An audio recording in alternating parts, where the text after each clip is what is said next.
பேழையை விட்டு புறப்படுங்கள். அப்பொழுது தேவன் நோவாவை நோக்கி, நீயும் உன்னோடே கூட உன் மனைவியும் உன் குமாரரும் உன் குமாரரின் மனைவிகளும் பேழையை விட்டு புறப்படுங்கள். உன்னிடத்தில் இருக்கிற சகலவித மாம்ச ஜந்துக்களாகிய பறவைகளையும் மிருகங்களையும் பூமியின் மேல் ஊறுகிற சகல பிராணிகளையும் உன்னோடே வெளியே வரவிடு. அவைகள் பூமியிலே திரளாய் வர்த்தித்து பூமியின் மேல் பலுகி பெருக கடவது என்றார். அப்பொழுது நோவாவும் அவன் குமாரரும் அவன் மனைவியும் அவன் குமாரரின் மனைவிகளும் புறப்பட்டு வந்தார்கள். பூமியின் மேல் நடமாடுகிற சகல மிருகங்களும் ஊறுகிற சகல பிராணிகளும் சகல பறவைகளும் ஜாதி ஜாதியாய் பேழையிலிருந்து புறப்பட்டு வந்தன. கர்த்தர் பேழையின் கதவை திறப்பதற்கு முன்பாகவே நோவா பேழையின் மேல்தட்டை எடுத்து பார்த்தார். பேழையை விட்டு சீக்கிரத்தில் வெளியேற வேண்டும் என்னும் ஆர்வம் நோவாவின் மனதில் அதிகமாயிருக்கிறது. ஆனாலும் நோவா கர்த்தரிடத்தில் வழக்காடவில்லை. அவரோடு விவாதம் பண்ணவோ வாக்குவாதம் பண்ணவோ இல்லை. பேழையின் மேல்தட்டை எடுத்து பார்த்த பின்பும் அவர் கர்த்தருடைய வார்த்தைக்காக பொறுமையோடு காத்திருக்கிறார். நோவாவும் அவருடைய வீட்டாரும் இதுவரையிலும் கர்த்தருடைய பாதுகாப்பில் இருந்தார்கள். அப்படிப்பட்டவர்கள் கர்த்தருடைய வழி நடத்துதலை பின்பற்றுவார்கள். அவர்கள் கர்த்தருடைய ஆளுகைக்கு கீழ்ப்படிவார்கள்.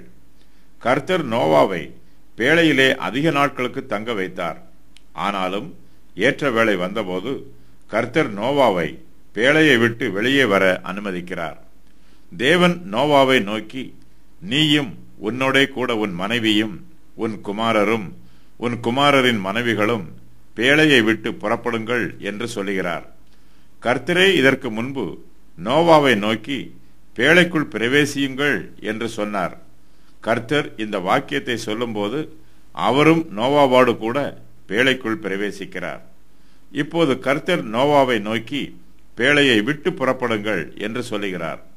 அவர் நோவாவை நோக்கி பேழையை விட்டு புறப்பட்டு வாருங்கள் என்று சொல்லவில்லை. கர்த்தர் பேழைக்கு வெளியே இல்லை, அவர் பேழைக்கு உள்ளே இருக்கிறார்.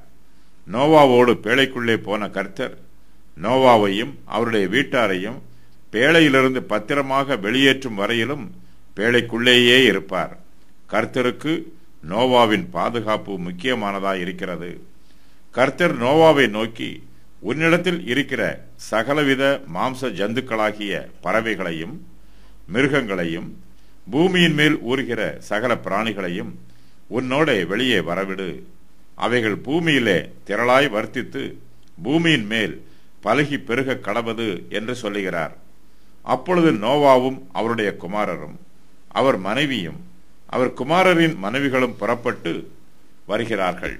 பூமியின் மேல் நடமாடுகிற சகல மிருகங்களும் ஊறுகிற சகல பிராணிகளும் சகல பறவைகளும் ஜாதி ஜாதியாய் பேழையிலிருந்து புறப்பட்டு வருகிறது. நோவா பேழையை விட்டு வெளியே புறப்பட்டு வரும்போது இந்த பூமி அவரை வரவேற்பதற்கு ஆயத்தமாய் இருக்கிறது. கர்த்தர் தன்னை பேழைக்குள்ளே பாதுகாத்ததை நோவா தன் இருதயத்தில் உணர்கிறார். அவர் நோவாவுக்கு இப்போது புதிய ஜீவனையும் புதிய உலகத்தையும் காண்பிக்கிறார். நோவா கர்த்தருக்குள் சந்தோஷமாயும் திருப்தியாயும் இருக்கிறார்.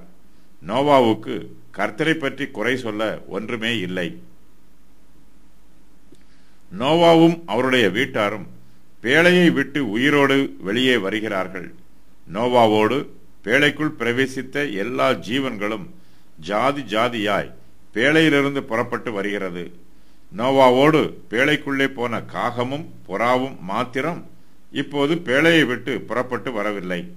அவை இரண்டும் பேழையிலிருந்து ஏற்கனவே வெளியேறி போயிற்று. பேழையிலிருந்து வெளியே புறப்பட்டு வரும் ஜீவன்களை வரவேற்பதற்காக காகமும் புறாவும் பேழைக்கு வெளியே காத்திருக்கிறது. கர்த்தர் தனக்கு கட்டளையிட்டபடியெல்லாம் நோவா செய்கிறார். அவர் தன்னிடத்தில் ஒப்பு கொடுத்த எல்லா ஜீவன்களையும் பேழைக்குள்ளே போஷித்து பாதுகாத்தார். தன்னிடத்தில் ஒப்பு கொடுத்த எந்த ஜீவனையும் நோவா இழந்து போகவில்லை. அவை எல்லாமே ஜாதி ஜாதியாய் பேழையிலிருந்து புறப்பட்டு வருகிறது.